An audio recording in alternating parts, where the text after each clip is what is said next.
गांव की गलियों में खेती बाड़ी करने वाली बहुएं। सुबह का वक्त है। घर की बड़ी बहू रिया रसोई में बैठी है। उसके सामने एक छोटी सी डायरी है और हाथ में एक पुराना पेन। वो बड़ी संजीदगी से पिछले कुछ दिनों के खर्चों का हिसाब लगा रही है। फिर वो उठती है और रसोई के डिब्बों को चेक करना शुरू करती है। कल ही तो हिसाब लगाया था, फिर भी समझ नहीं आता पैसे कहाँ उड़ जाते हैं। हे भगवान, ये तो बस आज शाम तक ही चलेगा। एक हफ्ते का सोचा था पर 2 दिन में ही खत्म होने लगा। दाल भी बस मुट्ठी भर बची है। अगर रमेश इस बार भी पैसे नहीं भेज पाए तो कैसे चलेगा?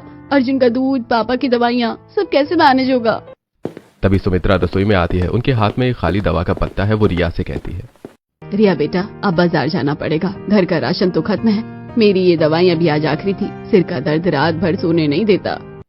हाँ मम्मी जी, मैं वही देख रही थी। राशन की लिस्ट तो काफी लंबी है, पर मम्मी जी, अभी हाथ में कितने पैसे हैं? बस यही 200 बचे हैं। राम प्रसाद जी के पास कुछ भी नहीं है। खेत का जो थोड़ा बहुत अनाज बचा था वो तो साहूकार ले गया। ये 200 रुपए ही है।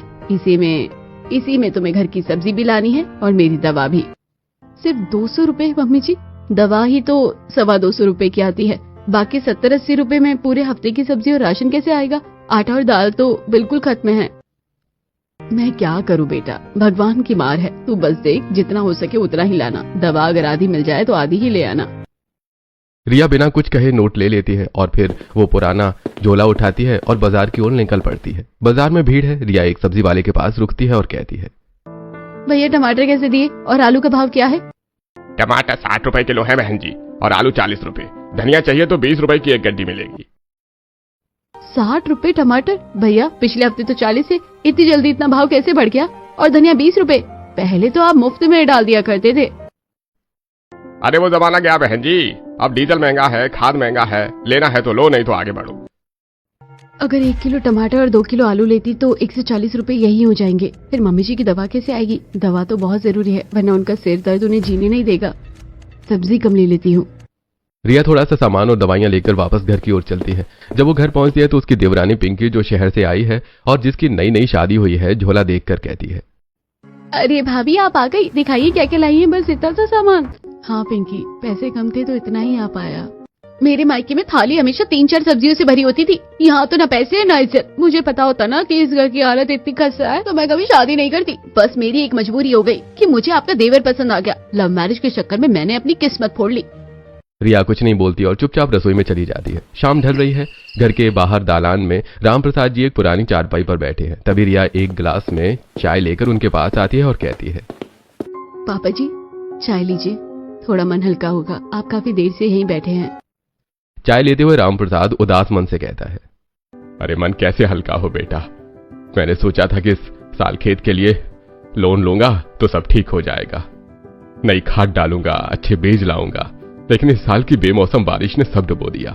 फसल कटने से पहले ही खेत तालाब बन गई। फसल खराब हो गई। ऊपर से लोन का ब्याज दिन व दिन बढ़ता चला गया। अब रमेश को मजबूरन शहर जाकर नौकरी छोटी मोटी करनी पड़ रही है। उसके बिना यहाँ की खेती भी चौपट हो रही है। समझ ही नहीं आता क्या करे। इतने पैसों की तंगी मैंने अपनी पूरी जिंदगी में नहीं देखी। पापा जी आप इतना बोझ मत लीजिए। जितना हो रहा है आप कर ही तो रहे हैं ना। इसमें आपकी कोई गलती नहीं है। मौसम पर किसका जोर चलता है? नहीं बेटा, गलती मेरी ही है। मुझे लोन नहीं लेना चाहिए था। मेरी वजह से तुम बहुओं को ये दिन देखने पड़ रहे हैं। खाने तक के लाले पड़ गए हैं। कभी सोचा नहीं था कि राम प्रसाद के घर में 2 आलू के लिए भी सोचना पड़ेगा। बातें करने के बाद रिया वापस कमरे में जाती है। तभी उसका फोन बजता है। उसके पति रमेश का फोन है। रिया कहती है, हेलो रमेश जी, कैसे हैं आप? खाना खाया आपने? हाँ रिया, खा लिया। तुम कैसी हो? घर पर सब ठीक है ना? मम्मी पापा की सेहत कैसी है? सब ठीक है यहाँ, आप अपनी फिक्र कीजिए। रिया इस बार भी पैसे कम पड़ेंगे। मालिक ने एडवांस देने से मना कर दिया। लोन की किस्त का नोटिस आया है। घर भेजने के लिए बस थोड़े ही पैसे बच रहे हैं। रमेश जी कितना बाकी है अभी लोन का? 35,000 रुपए अभी भी बाकी है रिया, और ब्याज अलग से बढ़ रहा है। खेत भी तो दूर है ना, वहाँ सिंचाई के लिए पापा जी से भागा दौड़ी होती नहीं है। इस बार तो दोबारा बीज लेने तक के पैसे नहीं बच रहे। मुझे समझ ही नहीं आ रहा कि अगली फसल कैसे बोई जाएगी। आप परेशान मत होइए, आप बस अपना ध्यान रखिए, टेंशन मत लीजिए, आराम कीजिए। फोन रखते ही रिया की आंखें भर आती हैं। वो कमरे की खिड़की से बाहर देखती है। अगले दिन दोपहर में गांव के कुएं के पास कुछ औरतें बैठी गपशप कर रही हैं। कमला कहती है, अरे सुना तुम लोगों ने, कल रमेश के घर में दाल तक नहीं थी। बेचारी रिया पड़ोसी से मांग रही थी। सच में बेचारी रिया, उसे देखकर बड़ा तरस आता है। कितनी सुलझी हुई बहू है, पर किस्मत देखो ऐसे कंगाल घर में आ गई है। हम चाहकर भी क्या कर सकते हैं, खुद हमारा गुजारा मुश्किल से हो रहा है। अरे गीता, तरस किस बात का, उस घर की बहुओं की किस्मत ही ऐसी है। वो पिंकी को देखो, शहर से आई है रानी बनकर, अब 2 कौड़ी के राशन के लिए तरस रही है। रिया वहीं से बाल्टी लेकर गुजर रही होती है। वो सब कुछ सुन लेती है। उसके पैर एक पल के लिए ठिठकते हैं, लेकिन वो पलट कर जवाब नहीं देती और वहां से चली जाती है। घर पहुंचकर वो देखती है कि उसकी सहेली सविता उसका इंतजार कर रही है। रिया, कहाँ थी तू? तू परेशान मत हो, मैं हूं ना, अगर तुझे कुछ चाहिए तो तू मुझसे मांग लिया कर। मैं ठीक हूँ सविता, कुछ नहीं हुआ, झूठ मत बोला कर। मुझे पता है कि तू बहुत परेशान है, घर में पैसों की कितनी किल्लत है। तू कब तक ऐसे ही घुटती रहेगी? तुझे कुछ तो करना चाहिए, ऐसे हाथ पर हाथ धर कर बैठने से क्या होगा? हाँ सविता, तू सही कह रही है, कुछ तो करना होगा, पर क्या? न जमीन पास में है न पैसा। हाँ, तू जो भी सोचे, जो भी करे, मैं हमेशा तेरा साथ दूंगी। शाम को घर के आंगन में दादी माँ अपनी चारपाई पर बैठी माला जप रही हैं। रिया उनके पैरों के पास जाकर बैठ जाती है तो दादी कहती हैं, क्या सोच रही है बेटा, इतनी क्यों परेशान है? दादी माँ, समझ नहीं आता, रोज हिसाब लगाती हो, एक एक पैसा सोचकर खर्च करती हो, कोई भी फालतू चीज घर में नहीं आती, फिर भी आखिर पैसा कम पड़ ही जाता है। कल बाजार गई थी, सब्जी के भाव तो आसमान छू रहे हैं, 60 रुपए टमाटर, 40 रुपए आलू। दादी माँ, हम जैसे लोग क्या खाएंगे? जानती है रिया, जब मैं जवान थी, इन्हीं गलियों में हरियाली होती थी, हर दरवाजे के बाहर धनिया, पालक, मेथी लहराती थी, किसी को बाजार जाने की जरूरत नहीं पड़ती थी। लोग बाजार सब्जी खरीदने नहीं, सिर्फ अनाज लेने जाते थे। दरवाजा खुला, ताजी सब्जी तोड़ी और बना ली। सच में दादी माँ? फिर अब ऐसा क्यों नहीं होता? अब तो सब बंजर और धूल भरा लगता है। अरे बेटा, कहाँ आजकल के बहुएं, उन्हें जरा सा बाहर का काम बताओ तो वो थक जाती है। खेती बाड़ी कैसी करेंगी? आजकल की बहुएं वो पेट खाली रख सकती है, लेकिन मिट्टी में हाथ नहीं डाल सकती। रिया पहली बार अपनी गली को बड़े ध्यान से देखती है और कहती है, वाकई गलियां काफी चौड़ी हैं, लेकिन वहाँ सिर्फ कूड़ा और पत्थर पड़े हैं। अगर इस बेकार पड़ी जमीन का इस्तेमाल किया जाए, आज भी इन गलियों में खेती हो सकती है। रिया का बेटा वहीं खड़ा सब सुन रहा था। वो कहता है, मम्मी, हम भी करेंगे ना खेती, दादी माँ कह रही थी ना, हम भी लगाएंगे धनिया और पालक। हाँ बेटा, देखेंगे, पहले सोचना पड़ेगा कि ये होगा कैसे। बातें करने के बाद रिया रसोई में जाकर काम में लग जाती है। रात को रिया अर्जुन को सुला रही है, पर तब अर्जुन कहता है, मम्मी, आज खाने में सब्जी बहुत कम थी ना, मेरा पेट भी नहीं भरा, और पिंकी चाची तो चिढ़ रही थी। मम्मी, दादी माँ की बात सही है ना, हम लोग क्यों नहीं कर सकते खेती? हमारे घर के बाहर भी तो कितनी जमीन है। कैसे करेंगे बेटा, अभी तो छोटा है, पापा जी बीमार रहते हैं, रमेश जी यहाँ है नहीं, कौन देखेगा ये सब? मम्मी, मैं पानी लगाऊंगा ना, मैं रोज आपका साथ दूंगा। हम स्कूल से आकर यही करेंगे, प्लीज मम्मी, कोशिश तो करते हैं।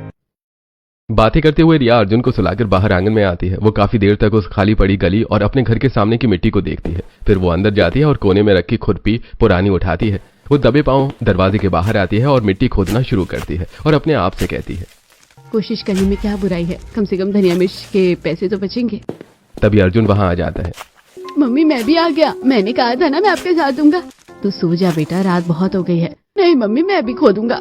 दोनों माँ बेटा मिलकर मिट्टी को बराबर करते हैं। रिया के पास कुछ सूखे धनिया के बीज और थोड़ी सी मेथी थी। वो उन्हें मिट्टी में डाल देती है और अर्जुन से कहती है, पता नहीं बेटा ये उगेगा या नहीं, एक बार कोशिश करके देख लेते हैं। अगर ये धनिया भी उग गया ना, तो हमारी दाल में स्वाद आ जाएगा। अगली सुबह जब सुमित्रा सोकर उठती है और दरवाजा खोलती है तो उन्हें घर के ठीक बाहर खुदी हुई मिट्टी और बिखरे हुए बीज दिखते हैं। वो तुरंत रिया को आवाज लगाती है और कहती है, रिया, ये बाहर क्या तमाशा किया है तुमने? ये मिट्टी किसने खोदी? पूरा दरवाजा गंदा लग रहा है। मम्मी जी, मैंने किया है। मैंने सोचा क्यों ना हम गली के इस खाली हिस्से में थोड़ी सब्जी उगाए, बाजार में भाव बहुत बढ़ गए हैं।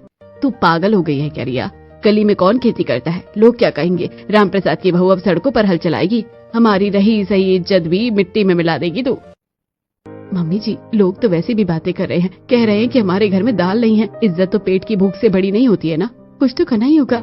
वाह भाभी, क्या बात है, अब आप गली में खेती करेंगी? एक काम कीजिए, कल से नाली में मछली भी पाल लेना, कम से कम घर में नॉनवेज तो आएगा। लोग हंस हंस कर पागल हो जाएंगे। रिया पिंकी की बातों को अनसुना कर देती है। मोहल्ले में खबर आग की तरह फैल जाती है। कमला अपनी सहेलियों के साथ रिया का मजाक उड़ाते हुए कहती है, देखा तुम लोगों ने, रमेश की बहू अब गली में खेती कर रही है, मिट्टी खोद रही है पागलों की तरह। गली में क्या उग जाएगा कमला? वहाँ तो गाड़ियाँ निकलती है, जानवर घूमते हैं। बेचारी का दिमाग ठिकाने ही नहीं रहा गरीबी की वजह से। हाँ, मुझे तो लगता है अब ये लोग घास फूस खाकर ही दिन काटेंगे।